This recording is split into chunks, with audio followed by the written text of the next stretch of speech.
Hello, I understand that you have recently completed an environmental project focused on tree seeding and school support in Kampala.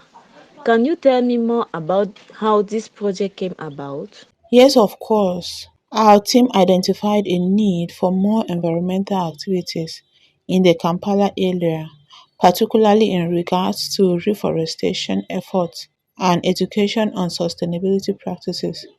We saw an opportunity to make a positive impact by focusing on tree sealing and school support. How did you go about defining the budget for this project and how was it funded?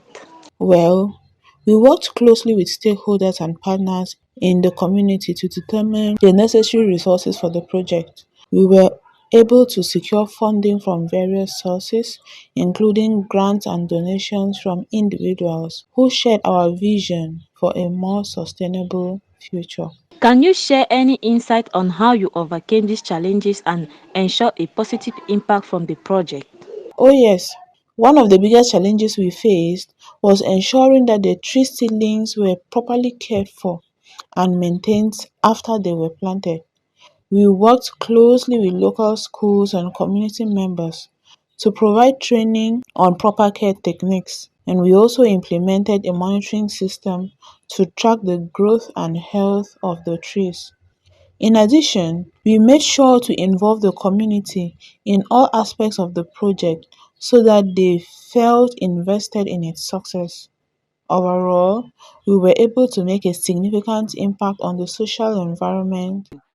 I've heard a lot about your environmental project in Madagascar and I'm really interested to learn more about it. Can you tell me how the need for the project was identified and what issues it seeks to address? The project was initiated by our club, Soroptimist International and Tanarivo Douane of Madagascar, as a response to the deforestation that has been happening in our country.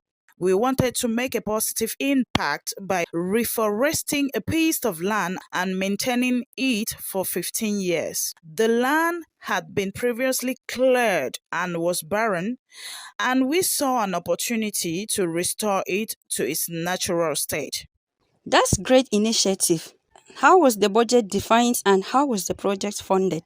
The budget was defined based on the estimated cost of seedlings, tools, and equipment needed for planting and maintenance. We also received some funding from the Ministry of Water and Forest. In addition, our members contributed financially through volunteering their time and labor. It sounds like there were some challenges during the project. What were they and how were they overcome? Also, what was the overall impact of the project? Now, one of the challenges we face was ensuring the survival of the newly planted seedlings, especially during the dry season. We had to dig wells and install irrigation systems to ensure that the plants receive enough water. We also had to deal with the risk of wildfires, so we created fire breaks and regularly checked them. Overall, the project has been a success. We have seen a significant increase in the number of trees and vegetation, and the land is now thriving with wildlife. We have also been able to raise awareness about the importance of protecting the environment through our educational program and recreational activities. It's great to see such positive impacts being made towards the environment and sustainability. Good morning, S.I. Limet. I wanted to talk to you about the environmental project that the Soroptimist Women Club of Limit Kinshasa is organizing.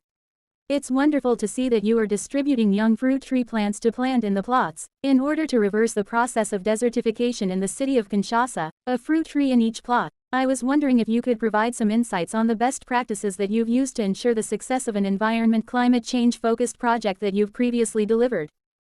Thank you for your interest in our project. The first step in any successful project is to define the rationale and identify the need. We identified the need for this project by conducting research on the impact of desertification on the city of Kinshasa. We found that the lack of trees and vegetation was contributing to soil erosion, water scarcity, and increased air pollution. Our project seeks to address these issues by planting fruit trees in every plot. That's great. Could you also tell me about the budget and financial considerations that were taken into account for the project? Sure, we defined our budget by estimating the cost of the fruit tree plants, transportation, and labor. We also sought funding from local businesses and organizations that were supportive of our cause. This allowed us to expand the scope of the project and plant more trees than we initially anticipated. What challenges did you face during the project and how did you overcome them to ensure a positive impact?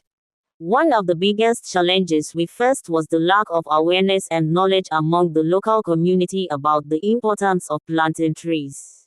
We overcame this challenge by partnering with local schools and community groups to educate them on the benefits of planting fruit trees. We also provided training on how to care for and maintain the trees, which helps to ensure their survival. Overall, the impact of the project has been positive, with increased vegetation, improved air quality, and a sense of community pride in the beautification of their neighborhoods. I think your project is an example of how a community-driven initiative can make a real difference in addressing environmental issues. Hello, I'm interested in learning more about the Green Dream project that Soroptimist International Khartoum and Mazaya organization have been working on. Can you tell me more about it? The Green Dream project aims to promote sustainable practices and community engagement by encouraging home gardening and the planting of fruit trees in schools and streets. We want to enhance green spaces while raising awareness about the importance of sustainability and environmental consciousness. How did you identify the need for this project? We noticed that many families were struggling to afford a varied and healthy diet due to economic limitations.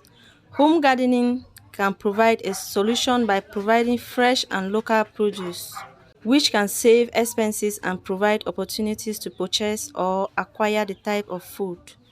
Additionally, we want to promote environmental awareness and encourage sustainable practices by planting fruit trees in schools and streets. How did you fund the project? We secured funding from various sources, including grants and donations from individuals and organizations. We also partnered with local officials and schools to obtain approval and support for the project. What challenges did you face during the project and how did you overcome them? One of the biggest challenges we faced was the lack of large spaces for home gardening, especially for families living in apartments. To overcome this, we taught them innovative methods of agriculture using plastic materials like buckets and barrels. We also faced some resistance from community members who were not initially receptive to the idea of planting fruit trees in schools and streets. However, we overcome this by engaging in dialogue with them and sharing information about the benefits of the project.